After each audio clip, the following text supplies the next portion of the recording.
जुल्मी कब तक जुल्म करेगा, सत्ता के गलियारों से चप्पा चप्पा गूंज उठेगा इनकलाब के नारों से। इन दिनों मथुरा के अंदर धनगर समाज का एक आंदोलन चल रहा है जो कि अपने हक अधिकारों की लड़ाई के लिए, आर पार की लड़ाई के लिए तैयार हो चुका है। नमस्कार दोस्तों, मेरा नाम है आशीष धनगर और आप देख रहे हैं आपका अपना चैनल द अहिल्या दस्तक। इन दिनों सोशल मीडिया पर यह आंदोलन लगातार तेजी से बढ़ता चला जा रहा है क्योंकि जमीनी स्तर पर इसकी पकड़ भी लगातार मजबूत होती चली जा रही है। नई नई प्लानिंग के साथ में धनगर आंदोलन में लगातार लोग बढ़ते चले जा रहे हैं, लेकिन आंदोलन को होते होते आज लगभग 17वां दिन शुरू हो चुका है। धनगर प्रमाण पत्र के लिए धनगर समाज के लोग लगातार वहां पे डटे हुए हैं और हार मानने को तैयार नहीं। वहीं दूसरी ओर डीएम साहब भी ये कसम खा के बैठे हैं कि धनगर चाहे जितना भी चिल्ला ले लेकिन हम सुनने वाले नहीं हैं। सत्ता, शासन, प्रशासन कोई भी इस धनगर समाज की सुनवाई करने के लिए तैयार नहीं। एक और धनगर समाज भी कसम खा के बैठा हुआ है कि अनिश्चितकालीन धरना हम तब तक चलाएंगे जब तक हमारी सुनवाई नहीं हो जाए, हमारे प्रमाण पत्र नहीं बन जाए। ये धनगर आंदोलन, सबसे बड़ी चीज यही सामने आई है कि धनगर आंदोलन जिस जिले में चल रहा है उस जिले के डीसीबी चेयरमैन यानी कि डिस्ट्रिक्ट कोऑपरेटिव बैंक के चेयरमैन निरंजन सिंह धनगर भी इसी धनगर प्रमाण पत्र से बने हुए हैं। उनके बेटे पीयूष धनगर जिला पंचायत सदस्य हैं इसी धनगर प्रमाण पत्र से। उनकी वाइफ उर्मिला धनगर भी इसी प्रमाण पत्र से जिला पंचायत सदस्य हैं और इसी धनगर प्रमाण पत्र से इसी सरकार में एसपी सिंह बघेल आगरा लोकसभा से सांसद बैठी हुई हैं। कहानी यही खत्म नहीं होती। इसी धनगर प्रमाण पत्र से फिरोजाबाद की एक सीट टुंडला के विधायक प्रेमपाल धनगर विधायक बने हुए हैं।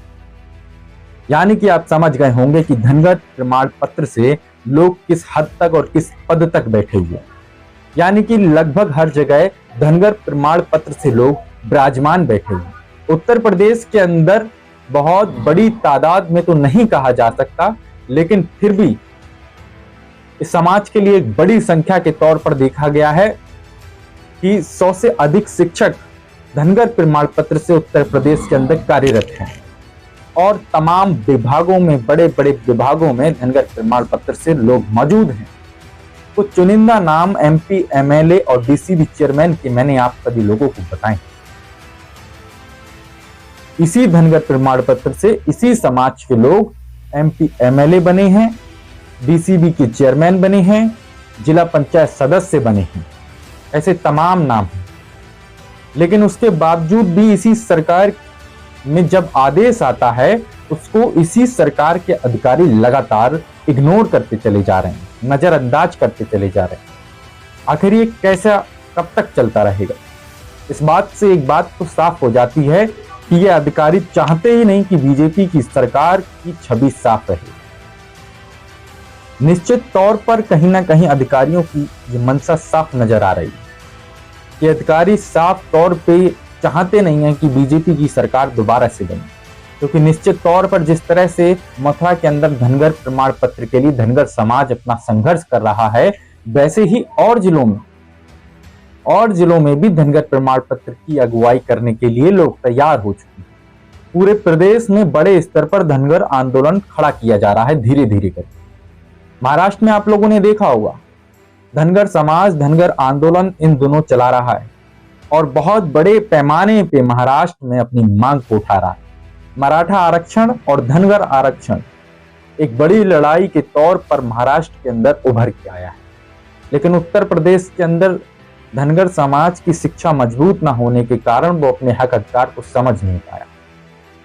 तमाम शासन आदेशों को कलेक्टर साहब के द्वारा, प्रशासनिक अधिकारियों के द्वारा रद्दी की टोकरी में डाल दिया गया। शासन आदेश को दरकिनार कर दिया गया। शासन आदेश को समझा ही नहीं जा रहा है। सरकार का कहीं ना कहीं साफ तौर पे एक चीज नजर आ रही है, या तो उस प्रकार का दबाव नहीं है या ये अधिकारी सरकार के शासन आदेश से बड़े हो चुके हैं। सवाल खड़ा होता है कि आने वाली 24 के लोकसभा चुनाव में ये धनगर समाज क्या बीजेपी को दोबारा वोट देगा? मुजफ्फरनगर के अंदर हाल फिलहाल में एक बड़ा प्रोग्राम हुआ धनगर समाज। जिसमें धनगर समाज साफ तौर पे अक्सर देखा गया है कि बीजेपी के साथ खड़ा मिला और बीजेपी की सरकार में ही इसके साथ अन्याय हो रहा है। इसके प्रमाण पत्र बन ही नहीं पा रहे, जबकि उसी एक आदेश से 24 जनवरी 2019 के एक स्पष्टीकरण आदेश से देवरिया जिले के अंदर हर रोज प्रमाण पत्र बने। पूरे प्रदेश के लिए एक आदेश है, लेकिन कुछ जिलों में इस हद तक लोगों को गुजरना पड़ रहा है कि मथुरा के अंदर धनगर समाज को 15-15 दिन तक धरने पर बैठना पड़ रहा है। धरने पर दिवाली का ऐलान तक करना पड़ रहा है कि ये समाज अब दिवाली घर पे नहीं मनाएगा, धरने पर ही मनाएगा। मैं तो नमन करता हूं ऐसे वीरों को जो लगातार इस संघर्ष में डटे हुए हैं, लगे हुए हैं। साफ तौर पे मैं केवल एक ही बात कहना चाहता हूं सत्ता, शासन और प्रशासन से इस समाज के हक में कि केवल और केवल ताकतवर मजबूत लोगों के प्रमाण पत्र ना बनाए जाएं। हर एक आम व्यक्ति के भी प्रमाण पत्र बनने चाहिए। जिस समाज को जो भी अधिकार दिया गया है उस समाज को इस लोकतांत्रिक व्यवस्था में अधिकार मिलना चाहिए। साथियों, इस वीडियो को ज्यादा से ज्यादा शेयर करें जहां तक आपकी ताकत। हम फिर मिलेंगे एक नए वीडियो, एक नए टॉपिक के साथ में। तब तक के लिए जय हिंद, जय भारत।